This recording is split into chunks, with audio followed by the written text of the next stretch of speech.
এক নাম্বার, শয়তান আজান শুনলে পালায়, এই কারণে পালায় হাত্তা লা ইয়াশহাদা লিল মুআজ্জিন ইয়াউমাল কিয়ামাহ।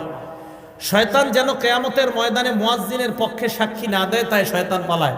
হাদিসে আসছে আজান যেই শুনবে সেই সাক্ষী দিবে, তো শয়তান যদি শুনে ও তো সাক্ষী দিতে হবে, তাই শয়তান পালায়া যায় যেন মুয়াজ্জিনের পক্ষে আল্লাহর কাছে সাক্ষী দেওয়া না লাগে। এক নাম্বার এই কারণে পালায়। দুই নাম্বার, শয়তান পালায়, ইবনে হাজার আসকালানী রহমতুল্লাহ আলাই বুখারী শরীফের ব্যাখ্যা গ্রন্থ লেখছে ফাথুল বারী 2 নম্বর খণ্ড 87 নম্বর পৃষ্ঠায় উনি লেখেন, লিআন্নাল আযানা দুআউন ইলা সালাতিল মুশতামিলা। কেননা আজান এমন এক আহ্বান, যে আহ্বান মানুষকে নামাজের দিকে ডাকে। এমন নামাজ, যেই নামাজ মুশতামিলাতুন আলা সুজুদিল্লাযী আবাহ, যেই নামাজের মধ্যে সেজদা আছে, আর ওই সেজদা শয়তান অস্বীকার করেছে আল্লাহর সামনে। আল্লাহ বলছিল উসজুদু লি আদম, শয়তান সেজদা করে নাই। আল্লাহ বলছে শয়তানকে, ইবলিসকে বলছে উসজুদু লি আদম, আদমকে সেজদা করো। ইবলিস সেজদা করে নাই। বলেন তো মুয়াজ্জিন আজান দিলে আমরা যে ইবাদত করতে যাই, এটার নাম কি? নামাজ। নামাজের মধ্যে সেজদা আছে না নাই?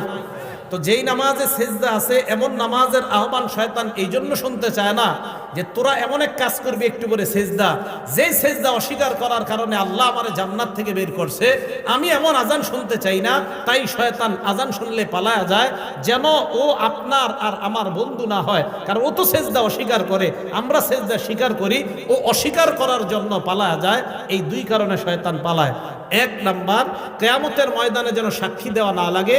দুই নাম্বার, নামাজের যে সেজদা, এই সেজদা তো শয়তান অস্বীকার করে আর আমরা স্বীকার করি। শয়তান পালায় এই কারণে, মুয়াজ্জিন তুমি যে নামাজের দিকে ডাকতেছো, আমি তো এই নামাজ স্বীকারই করি না, তাই আমি শুনতেও চাই না, তাই শয়তান পালায়।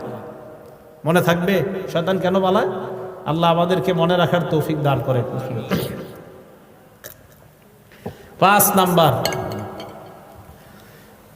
নাম্বারটা মন দিয়ে শুনেন।